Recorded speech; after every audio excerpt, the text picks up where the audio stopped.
Okay. Hi, everyone. Thank you so much for joining us. My name is Angela. I'll be leading us through this session today. First, I just again want to say thank you tremendously for being here. I know that in the middle of everything you're going through, time is really precious. And so I just want to, again, really stress how much I appreciate you spending an hour to go through this with us. It is recorded, obviously. That's probably where you found it on our website here, but don't feel like you need to take notes or, try to squeeze in every tidbit that I'm going to say. There's going to be a lot of information, and I'm going to go through it rather quickly just so that we can get everything into the full hour. But feel free to take this, share it, send it to your friends, and I'll highlight a few big tips kind of throughout that I think are most relevant. But again, just really appreciate you being here and spending the hour, and you can go through this as many times as you need. There'll also be resources and everything available that I mentioned will be on our website too. So with that, I'll jump right into it. So to give you a little bit of background about SBP and who we are. So we got started in 2006 after Katrina down in the St. Bernard Parish. That's where the SBP comes from. SBP got started in that parish in particular because it was the first parish in US history to be declared a total loss. And really coming into it, our two founders were from the DC area. They got down there, started putting together volunteers and tool lending libraries just to see how on the ground we could be helpful down there. Since then, you can fast forward almost 2 decades now, and we've realized there's a much greater need than just us one home at a time rebuilding. Of course, that's still hugely important, but the real way to affect change here is by bringing disaster recovery to another level. And we do that in kind of 5 different ways. So we still have our rebuild intervention, which I'll get into a lot of today. We share, so that's a bit more of what I'm doing now. We realize that when you have experienced something or maybe have expertise or just knowledge and information on it, you have a responsibility to share it with others. And so we really hone in on making the experience and knowledge that we have from not only New Orleans, but we've moved from St. Bernard Parish even across the country now. So we were in New York and New Jersey after Hurricane Sandy, which is where I had worked. We're in South Carolina. We've been in Florida after Michael, Houston after Harvey, Puerto Rico after Maria and Irma, and the Bahamas too. So we've really branched out in our rebuild intervention, but sharing what we've learned is how we can impact change through other nonprofits kind of across the US, and also through the homeowners who experienced it. Preparedness, of course, is crucial here. It's more than just a go bag. There's so many nuances to being prepared. Your community and infrastructure preparedness is a bigger thing than just, having your stuff packed and ready to go when you hear that a storm is coming. And then, of course, on the city, state, and federal level, we recognize that advising and advocating for real deep change is the way to correct a very flawed system. And so across the board, we try to make sure that we're involved in everything from individual homes up to the federal level. And so what I'll get into is really more specifically geared towards our rebuild intervention. But if you're interested in learning more about it, you can check out our website, sbpusa.org. And then on the bottom of each of these slides, it's going to say sbpprotects.org, and it'll have additional resources and information there as well that's relevant to each slide. So as I'm going through, you can take a look at those and check it out. Also, we partnered with AT&T recently to make a really awesome, app. It's in your app stores for Apple or Android. It's right in there. It's called Equip, E-Q-U-I-P. Again, it's E-Q-U-I-P, Equip, and it'll have all of this information and so much more on that app. So highly recommend that. Really, I like it. FEMA has one also, but what I like about ours is it's a bit easier to follow. And I think especially for folks who aren't familiar with FEMA and the language that they use, the Equip app is, I think, more user-friendly. So check it out if you have the chance. I think it'll be helpful. Okay, so again, like I said, I'm going to go through a lot of content here. Number one, absolutely, most important, you're your best advocate. You are the one who experienced this and went through it. Unfortunately, thousands of your neighbors also experienced it, but your own personal recovery is just that. It's very personal. When you're talking to anybody, your claims adjusters, your FEMA advisors, really everybody, contractors, volunteer organizations, nonprofits, they're all going to, use different terminology. They're going to go at the pace that's comfortable for them because this is something they've done before. But you really need to take as much time as you need, go as slow as you need, ask why, ask for help if you're not understanding something. And I'll get into some more of the details of that, but it's just really important that you feel hopefully empowered by going through this recovery presentation to advocate for yourself. And then, of course, you absolutely should appeal decisions, even if it's from nonprofits. I'll go into it with your insurance and with FEMA too, but really anybody that you're dealing with. If you don't understand why a decision was made, at minimum, ask why, but really try to push back and say, well, no, this is not appropriate, or this is not an appropriate amount. What else can I do to correct that? And then, of course, documentation, receipts, like so important. I can't stress the importance of keeping documentation. Verbal commitments mean nothing. That's garbage. So it's just really important that you have everything in writing. This is a sprint. It's a marathon, sorry, more than it's a sprint. And so we want to make sure you're really taking care of yourself. The holidays are right around the corner. The new year is here. So take time with your family when you can. And everybody has, gone through it this year in different ways and personal ways, but it's really important to take lots of time for self-care when you can. And then, of course, if you or anybody you know are really struggling, I did put the disaster distress helpline on here. That's managed by the folks at SAMHSA. SAMHSA, can't remember what it stands for at the moment, but it's run by social workers and psychologists. So it's a professional hotline, and you can reach out to them, and they're amazingly helpful in times of need. Even if you just want like a pep talk from someone, I really recommend giving them a call. So let's get started here. Okay, so I'm going to go through a lot.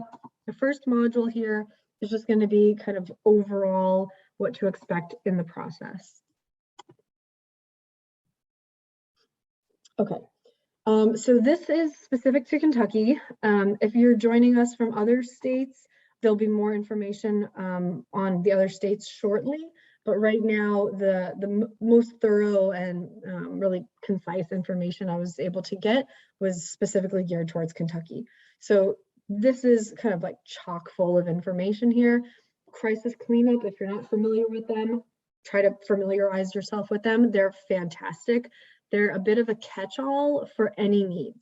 So like, of course, we'll talk about FEMA and insurance, but any other things you need, baby formula, diapers, clothing, anything, they're the people to call and put, it's called like a ticket. So you'll put like an application or a ticket in, and then another nonprofit, SBP or whoever else is out there, can see what your needs are and get in touch with you and then provide those services to you. So it's a very easy, direct way to get services that you need. So definitely check out Crisis Cleanup. 211, of course, is always available. Healthcare, if you need any prescriptions or medication support, or hopefully not, but if there's any urgent needs, those are two websites that can help you with that. For food relief, Operation Barbecue, I think the gentleman who runs it, his name is Mike. He's been giving out, I think it's up to like 30,000 meals now, but he's available at the Trace Creek Baptist Church in Mayfield. So if you need any meals, and if you need a higher quantity of meals, you can call him in advance, and he'll make sure that he has all of that ready for you and your families. And then emergency aid stations here. I have the Mayfield, let me get that way. The Mayfield location, which is at the Primera Iglesia Bautista Hispania, church at 401 Jeffrey Street, and they're open from 10 to 6 for any emergency aid. So check out these resources. I'm on calls every day with the Kentucky VOAD, which if you're not familiar with VOAD just means Voluntary Organizations Active in Disaster. It's a collection of all the groups that are in Kentucky right now doing this work, and we meet every day and we go through and give an update of what everybody is doing. And so as of today, December 20th, 2021, this is the most up-to-date information. Absolutely, this stuff is going to change. Hopefully this list is going to grow of resources available, and the information that I'm going to give even in the whole presentation, that's even going to be different over the next like few days, weeks, months here. So I'll keep it updated, but just know that what I have and what I'm presenting to you today on the 20th is very, very subject to change. So just putting that disclaimer out there.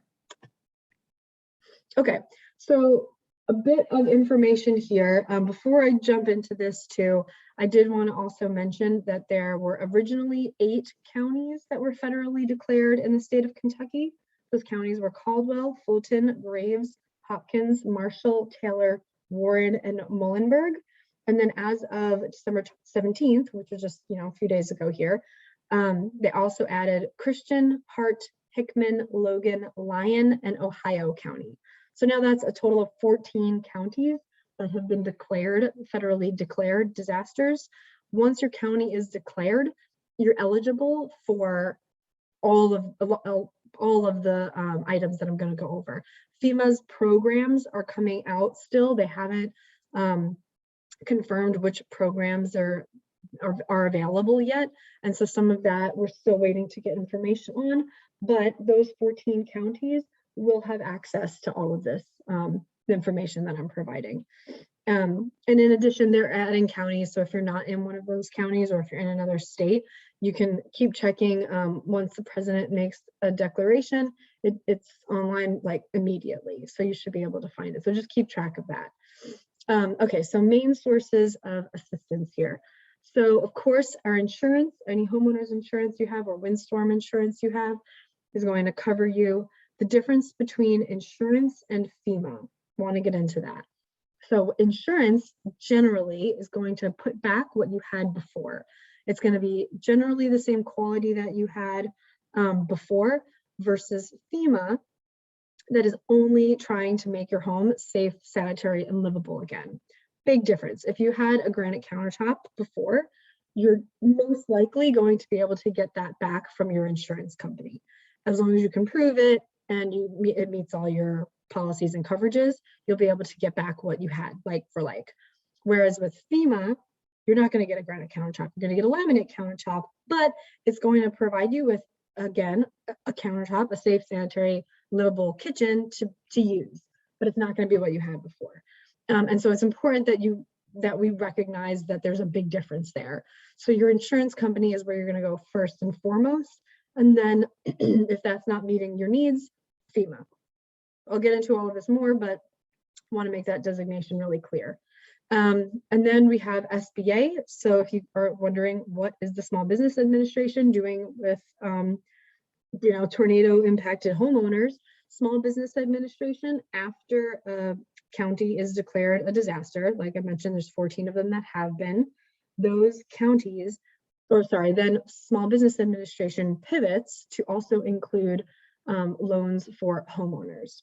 Big difference between SBA and FEMA and insurance. SBA is a loan, it is not a grant. FEMA, insurance, those are all grants. You don't have to pay those back. SBA is a loan, so you will have to pay that back. Again, there's going to be more on it, but just overall, I want to give you some information. And then, of course, there's nonprofits and charitable aid. Other sources of assistance. So any sort of bills that you receive every month, mortgage, student loans, auto loans, any of that, most of those companies do have forbearance and deferment programs. Anything that you get a bill for monthly, you should be calling now if you haven't already and explaining to them, I was impacted by the December tornadoes. There's no way I'm going to be able to make this payment on my car or student loan or whatever. I need like help, I need assistance. And what you're going to be asking for is, there's 2 different options. There's deferment and forbearance. The difference here is that deferment will not accrue interest. And so you want to ask for deferment.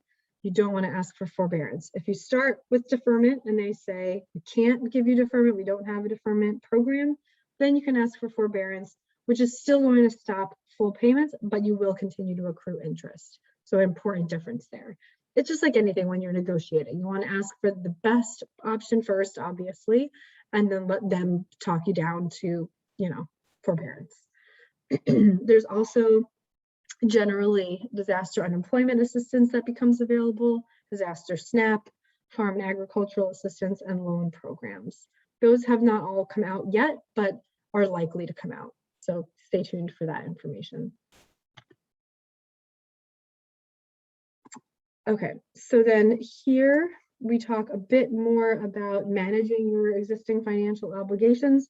Again, lenders, excuse me, anything that you get a bill from every month. So there's the asking for deferment over forbearance.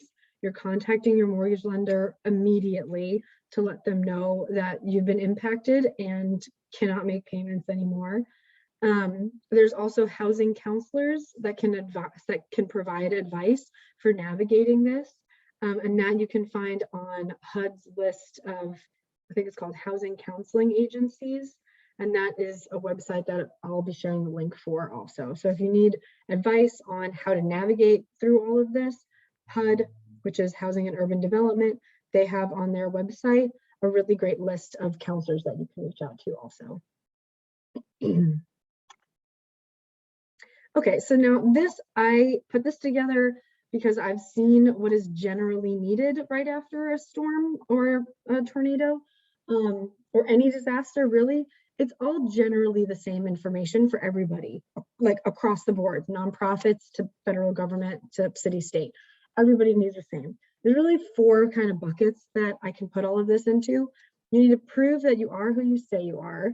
You need to prove that your home is owned by you, that your income is what you say your income is, and then you can show pre and post damage.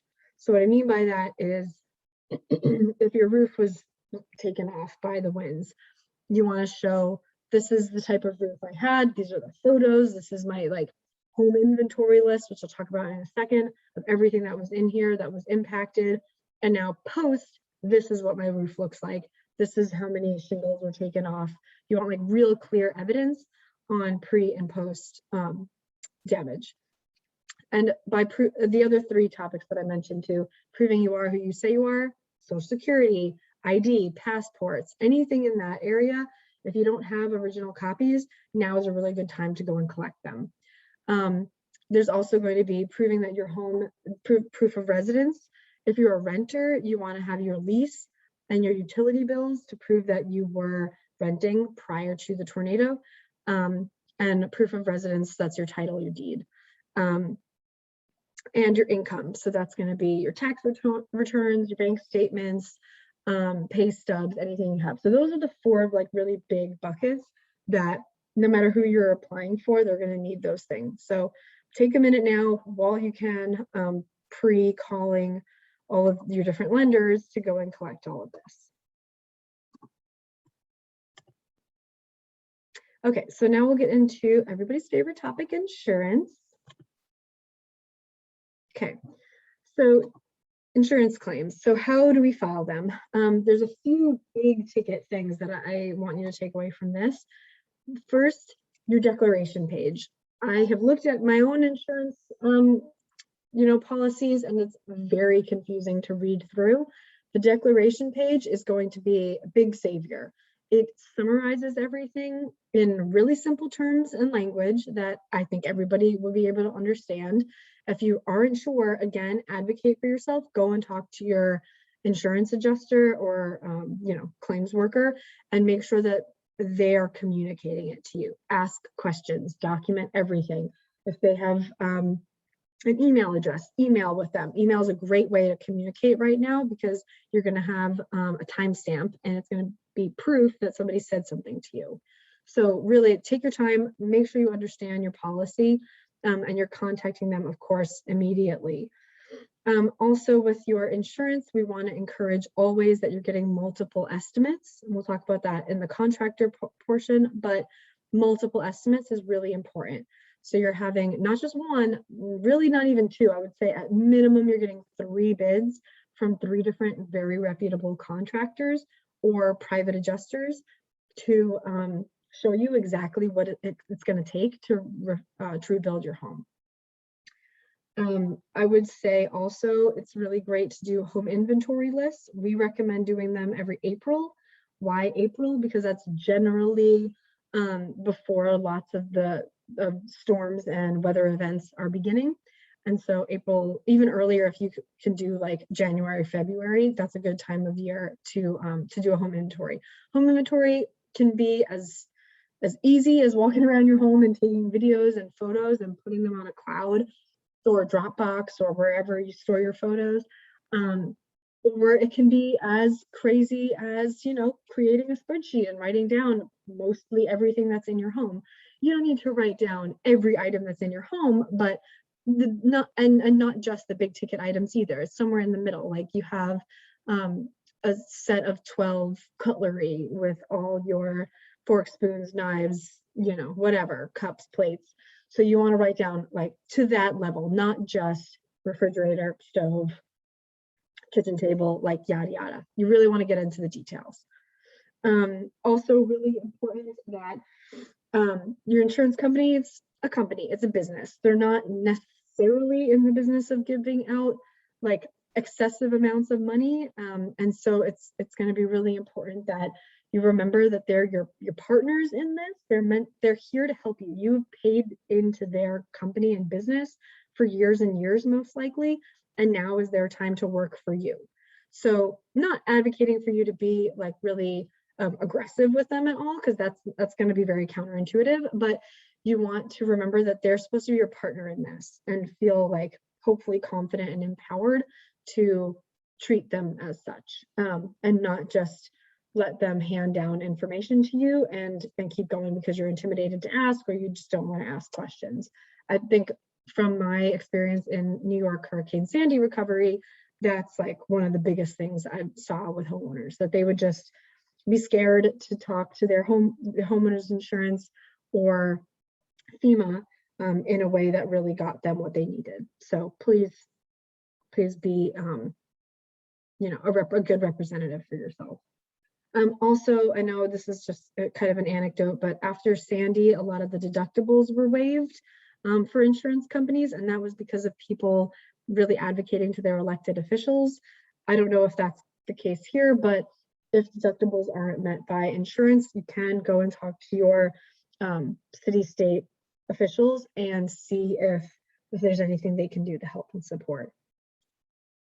Again, something with communication. One thing I did notice was Kentucky is a one-party consent recording state. And so when you're meeting with an adjuster at your home, maybe, or over the phone, you should, I think, human to human, you should ask them if you can record them, but it's a one-party consent state. So that means that you can record, you know, meetings or phone calls. But like I mentioned earlier, really the best way to communicate right now is through like certified letters, emails. Text is okay, but not the best because it's a text. It's not an official communication. So try to keep everything in writing, and really keep minimal conversation on, you know, the phone or in person, just because you want a timeline, you want or not a timeline, you want a timestamp, and you want proof that this is what somebody told you. Let's see what else here. Okay, so let me go into the next one.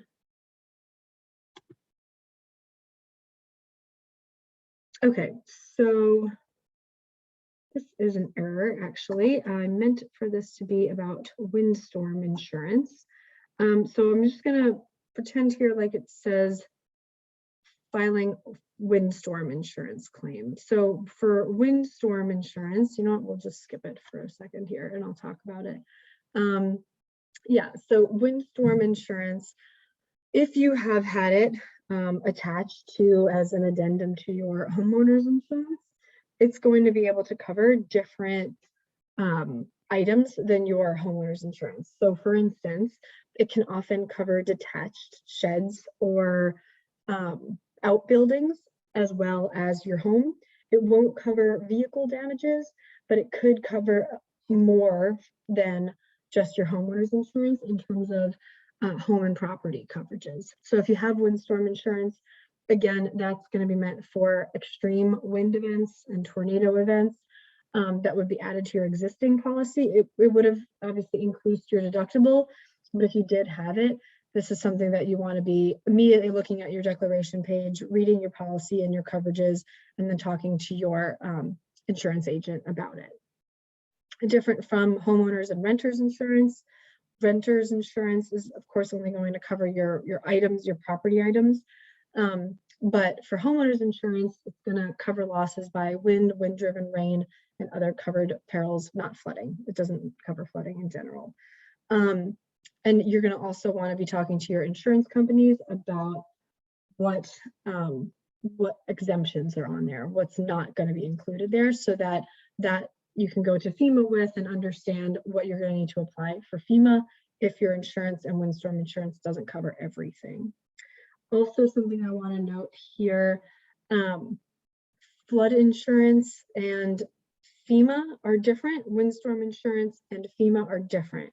So a lot of the times with especially flood insurance, that comes through the federal government also, but it's separate from FEMA. FEMA is more the catch-all, like I mentioned, for any other needs that are not being met by your insurance. So just keep that in mind. Big difference from your insurance, any like windstorm or flood insurance that you have, separate from FEMA. FEMA is a catch-all for every other need that is not being met by your insurances. Okay, so let me go into our FEMA and SBA. Okay, so again, FEMA covering needs not met by insurance. You are going to be required to go, if you have insurance, to your insurance companies first and see what support they're going to provide you. If you're a renter, you're able to go to your renter's insurance and SBA, and I will get into that momentarily. Disasterassistance.gov, which I have right here on the bottom of this slide, that's going to be a great resource for you. It's going to be able to show you or to track your FEMA application and show you where you are in the process. It's going to be able to provide information on other counties that may be declared or new programs that FEMA is setting up. There'll be hotline numbers on there, tech support numbers. Really everything is kind of under the disasterassistance.gov website. So that's a good one to keep handy with you. Right now, programs available are the FEMA IA and FEMA Individuals and Households program. Those are kind of like the two main programs. And then other needs assistance, that I don't think has come out yet, but if and when it does, it's going to cover kind of everything else. So medical, dental, funeral, childcare.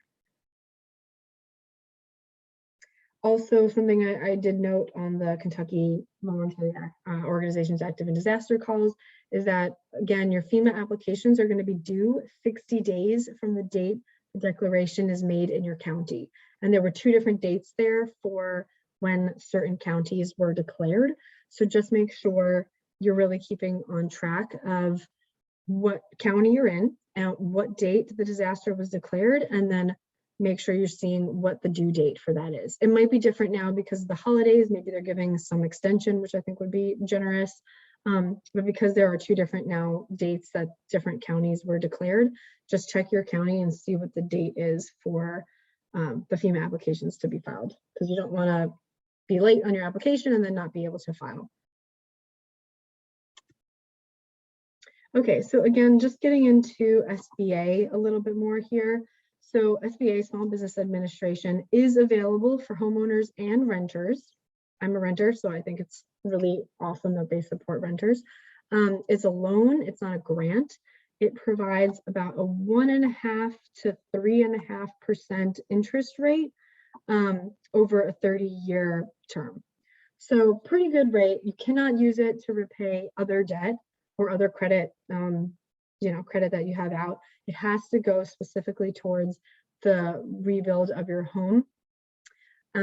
Who's eligible?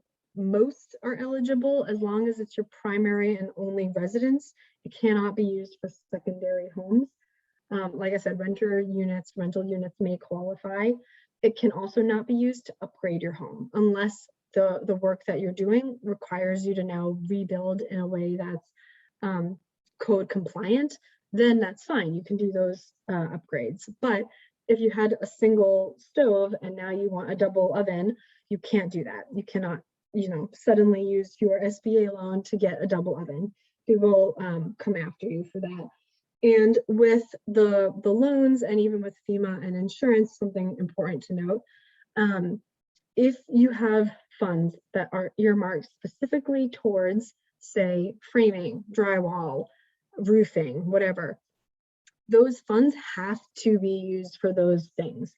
What I mean there is when an inspector comes out after the funds have been spent and checks everything, they're going to want to see, like I said, receipts, everything that shows how much you spent, that you got the work done to the quality and level that they asked you to, because if not, it'll put you in jeopardy in two different ways. Short term, you may have to pay that money back. So whatever money they deem was misappropriated or misused, that money could have to be paid back to FEMA, insurance, SBA, whoever. Long term, if now you go to a nonprofit down the road or some other group down the road to try to get those repairs rebuilt, and they see, because we all do the same sort of vetting process, like I mentioned earlier, that you already had funds for your roofing and it didn't go to your roofing for whatever reason, it went towards something else, then that could make you ineligible for other funding. So that's huge. So not only could you have to have paid it back, but you could now be ineligible and denied for future services because you misused the money that you already got for the roof. So whatever you get from whoever, just make real sure you're spending it on what exactly it's supposed to be used for. Okay, FEMA damage assessments here. So right now, FEMA damage assessments are happening kind of in a few different ways. We're waiting for up-to-date information on how it's being handled for the tornadoes, but I know from IDA during COVID, it's been taken kind of differently than it's been done in the past. FEMA, like everybody else right now with COVID, has kind of had to flex and do things a little differently. And so they were doing a combination of interior and exterior phone call inspections, so virtual inspections versus on-site inspections. And so now it's going to be in your hands to make sure that your FEMA assessor inspector knows exactly what your needs are, whether that means it's a virtual inspection, which you'll have to do yourself via phone call, or if you are able to get somebody to come out and they do an interior or exterior inspection, you need to be ready and prepared for all of that. And so some big key takeaways here, this is probably the most important slide from the whole presentation. If you talk to a FEMA inspector or FEMA caseworker, and they ask you, do you have immediate needs? The answer 100% needs to be yes. Because if you answered no, or maybe not, they may move you into what is called a minor damage needs or minor damage repairs instead of moderate or severe. Just because you answered the one question that's 5 words long, yes, or sorry, you answered it and said no, because we want to make sure that you're staying in the moderate to severe category until somebody can come out or until it can be deemed that you only need minor repairs. And then that's fine. But once you move into the minor repairs, if it's just because you answered this question incorrectly, it's really hard to get yourself back up into the moderate to severe damage level. So make sure you're answering that yes. Are you able to live in your tornado damaged home? Yes.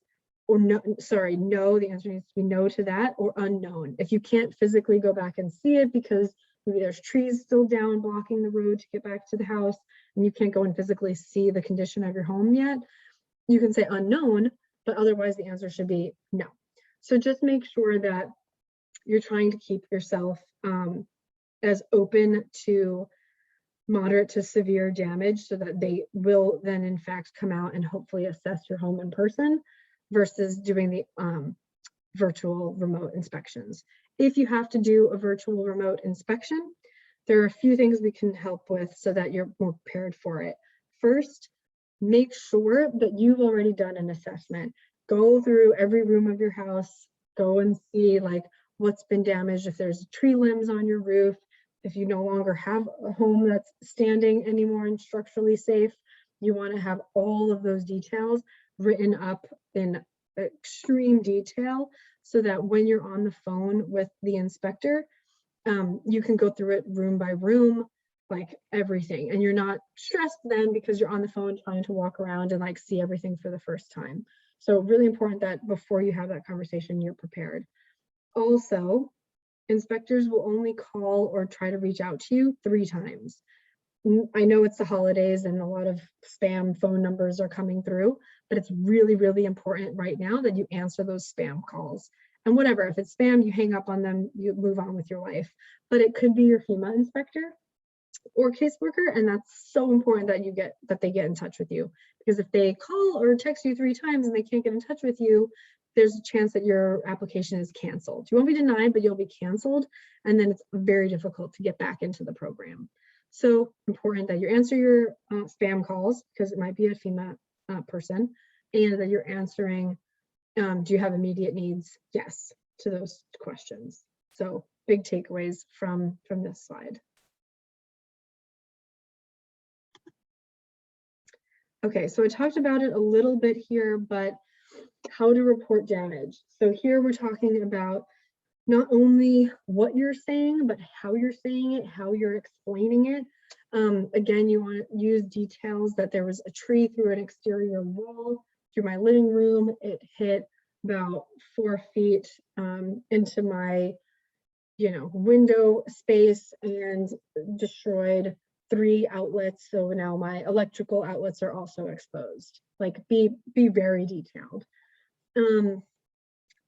Being your best advocate here is going to go very far.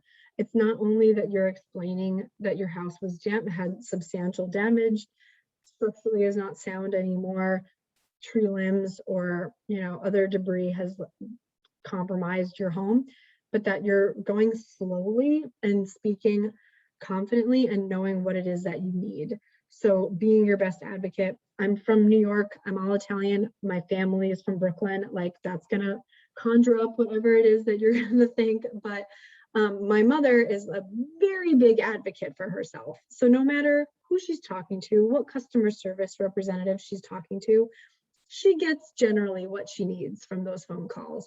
And it's not that she's aggressive or nasty, but she just won't stop. She's relentless in her pursuit of getting to whatever her goal is. And I say that kind of like silly anecdote. I mean, it's real, but also hopefully to like make you remember how important it is to just advocate for yourself.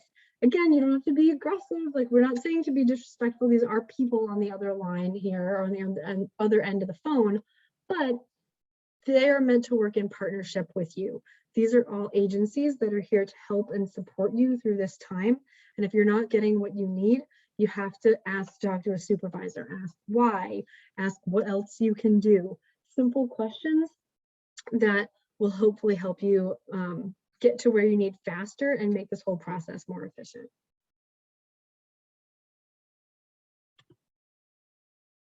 Okay, appealing. So again, right in that vein here. So you have your FEMA application, say you're denied or you receive an award that is inappropriate, you feel you need much more than they're awarding you.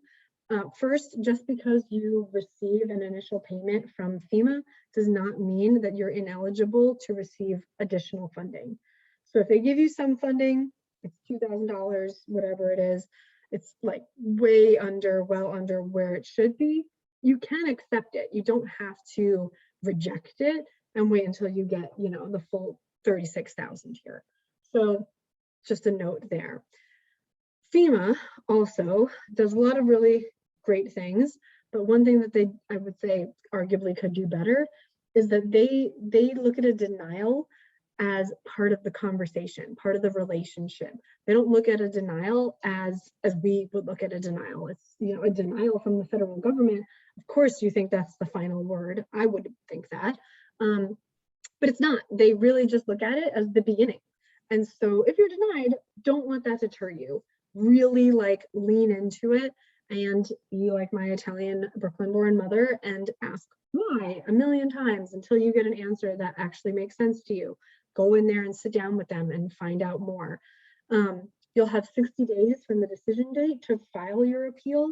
So that's important. You want to make sure that you're contacting them with a certified letter within 60 days of receiving your appeal or award if it's inappropriate. And for extra clarification, you can visit a disaster recovery center to get additional support. At the end here, I do have some Kentucky-based legal support that are offering these services. So we'll get there and I'll provide that for you guys. Oh, right here, perfect. Okay, so appealing a FEMA decision. So these are, I've talked to this group, Kentucky Legal Aid, they're fantastic. They're happy to help with FEMA navigation and also title or deed issues. If the home was willed to you and maybe you don't have your name on the title and you're concerned that you're not going to be able to get the support that you need because you can't prove ownership, they're a perfect agency to help you with that, and it's free. So give them a call, have their number and their email or their website up here. And then for FEMA technical support, so this is not for like, you know, what information should I put on my application? This is, I'm literally on the website and having problems with the website. How do I navigate this? This is the FEMA tech support number. So I know I sometimes struggle with some of the application stuff and technology, so I thought this might be helpful. We also have SBP's Navigating Disaster Assistance Guide, and the Equip app, like I mentioned earlier, that's going to have just like chock full of information on here. Okay, so then to recap, we're going to keep notes of all our FEMA conversations. We're going to try to have everything as much as possible documented. Keeping copies of receipts. I have a homeowner in New York who gave probably 150 original receipts to the state agency up here, and of course they lost it. Both parties, I think, are semi-responsible. She should not have given all her originals. They, of course, should not have lost it. And a lot of it she paid in cash, so she'll probably never be able to get all of those receipts like back to them. Some of it she had on her credit card, and that was great, but like they're gone now. So don't give your originals. If you have to give an original, make sure you have a copy of it, or you can get like a certified copy of, you know, Social Security card or whatever it is, but don't give your originals. If you have contractor fraud, file a police report, because the police report will act as proof that you paid somebody the amount that you say you did. And so even that is a receipt. You're going to request your file from FEMA and understand and ask why they made the decision that they made. And whenever you're appealing anything with FEMA or sending anything to FEMA, you want your state ID and name on all of that information so that it can't get lost or disconnected from you. And then I have the FEMA hotline down here too. That's a really great resource for any questions that you have. Okay, cleanup. So a few things. There are some ways that you can support your neighbors, your community to rebuild before going to insurance and FEMA. There is some level of this that is going to be your responsibility, especially through your insurance company. They're going to want to see that you took reasonable steps to make sure the home wasn't still at risk. And so you can work with volunteer organizations, church groups. There's tons of groups out there right now doing debris removal, cleanup, and mold remediation if any pipes opened up and there's mold happening now. Crisis cleanup is another group that I mentioned that's doing a ton of great work. And some debris removal can be done safely and affordably if you have proper supplies and equipment. If you have friends that have, you know, tree remover services that they can provide you, then allow them to help you with that, as long as everything is being done very safely. Okay, something with your insurance company and not as much with FEMA, but with your insurance company, they're going to want to see the damaged items. And so as much as you can, if you can keep the damaged items, as long as they're not hazardous, in an area of your property that the inspectors and adjusters can see them, that's going to be helpful. Of course, like pictures are great too, because it's going to get to a point where you can't keep these items out, you know, on your property. But it helps them to see the full scope of the damage. And especially if you are going through your insurance company, you're going to want to keep samples of the high grade materials. So what I mean is, like, if you have really nice couches or beds and they're now destroyed, you keep copies of that or pieces of them or samples so that you can show the inspector, because that'll help them really understand and see the scope of the damage. And like I mentioned, if you can remove any tree limbs or debris, or, you know, tarp or closed pipes, shut off mains, just to keep the damage from getting worse. Okay, repairs and rebuilding. So working with contractors. This is probably the module that's like most near and dear to me because of how many homeowners I've worked with in New York who experienced contractor fraud. It's absolutely disgusting. What you're seeing in Kentucky now, and I'm sure in other states too, is really like the best of humanity. So many people coming out, sending in, you know, supplies, funds, food, everything that people want to be able to provide. It's a nice moment to see how much care and love comes out in the time of need. But it can also show moments where contractors and others take advantage of people when they're at their like most vulnerable moments. And so unfortunately, and it's not everybody, but the construction business does have a lot of that. And so anybody that's knocking on your door or doesn't have ID or insurance, these are not people you want to work with. Everything in the watch for warning signs bucket here, those are really huge red flags. Any payments, there should not be any payments before work. They don't need to have your deposit check to hold your space. They don't need to know how much you received from your insurance or FEMA. That's like very private information. It's like telling a stranger off the street what your salary is. It's very unnecessary. So just make sure you're being super smart with your funds once you do get it. And before you get it, that you're doing your due diligence to find contractors that are licensed and insured. You're getting at least 3 of the estimates, like I mentioned earlier, to make sure that you know that the price that you're getting is fair and accurate. You can always go on Lowe's and Home Depot's website and see what they're charging for materials. I will say material costs have gone up a lot with COVID.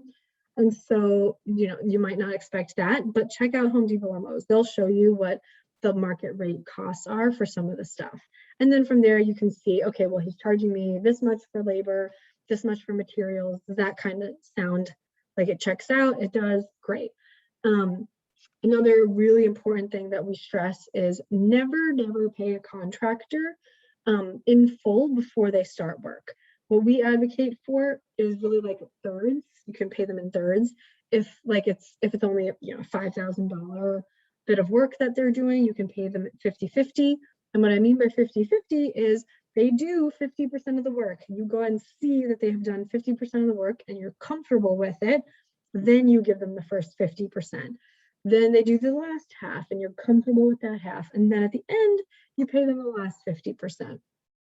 That's so important so that if, God forbid, there is contractor fraud, then at least you're only out the 50% that maybe you would have paid them, not the full amount. And if anybody is demanding cash up front, that is probably not somebody whose business model is such that you want to work with them. If they can't start working for $1,500 or $5,000, they can't front that money to get the work started, that's probably not somebody you want to work with. You want to be with somebody who's reputable, you can ask for references, and someone who has been around in the community for a long time and can put out the money to get you started on work so that you're comfortable with it. So very important. So important to have a whole nother slide on it too. So again, just because they're doing the work doesn't mean it's quality or done correctly. And so make sure that you or a trusted friend or relative is going and seeing that the work they're doing. And I'm absolutely not advocating for standing over them, because I will tell you from experience that does not help. It actually makes it worse. But periodically be checking on them. Make sure that you know what's happening in your home. And if something smells weird or it doesn't seem right, have somebody else come in and take a look at it. And again, this is why you're going to get the 3 estimates, so that you know that the person you're picking is doing it the best way. And if they're not, you're getting a police report. Talk about everything with your insurance companies before making permanent repairs. Remember that you're not allowed to do upgrades depending on where your funding is coming from. Just because somebody was referred or recommended from a family member is also not proof that they're a perfect contractor. Oh my gosh, that's probably something I've seen the most, is that people think, oh, just because cousin Johnny told me about XYZ contracting, that they did great by cousin Johnny, so they'll do great by me. Not necessarily the case. So make sure that when you're talking to XYZ contractor, you're still going through all of the items that I mentioned earlier. And they should always be getting permits and licenses for the work that they're doing. So make sure to check on all of that also. And we have a really great guide on SBP's website, Protect Yourself from Contractor Fraud, also on the app. So check out both of those places, either our website or the app, for more information. Okay, so just an overview here of what we talked about with contractor fraud. You're going to try to do some of it yourself. You might be able to DIY. You're going to be really smart and do your homework when picking your contractor. Having those 3 bids will help a ton. You can then also use those bids to talk to your insurance company and FEMA about the work that's needed, because you can say, I had 3 professionals, licensed and insured professionals, come out and say, this is what I need. So that's helpful. You're going to rebuild as much as you can in a way that reduces future risks. For instance, roofing can be done in a way that's a bit more resilient and fortified for future wind events. So if you can include that and be able to get that done right now while your roof is getting redone, that's going to help reduce your risks in the future. You're going to document everything. Everything is going to have a paper trail. And if you have Windstorm Insurance, reading through your declaration page to make sure you know and understand all your coverages and policies. Okay, so let me just go here. Perfect. So this is my email. If you have questions that are specific to you and I can't answer them, I will get with my colleagues. We have a team that works specifically and only on FEMA applications and support. So any FEMA questions, I would 100% defer to them. But please send me any questions that you have.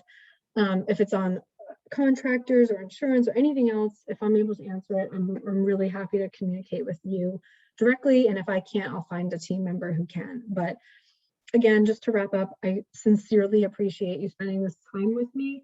And I hope that there was some nuggets of information here that make the process a bit easier for you and a bit more efficient, and that hopefully you feel more empowered to advocate for yourself and go through the process in a way that is comfortable for you and that you understand deeply what's going on. So thank you again. I hope that you stay safe and reach out if you need anything in the future. So thank you.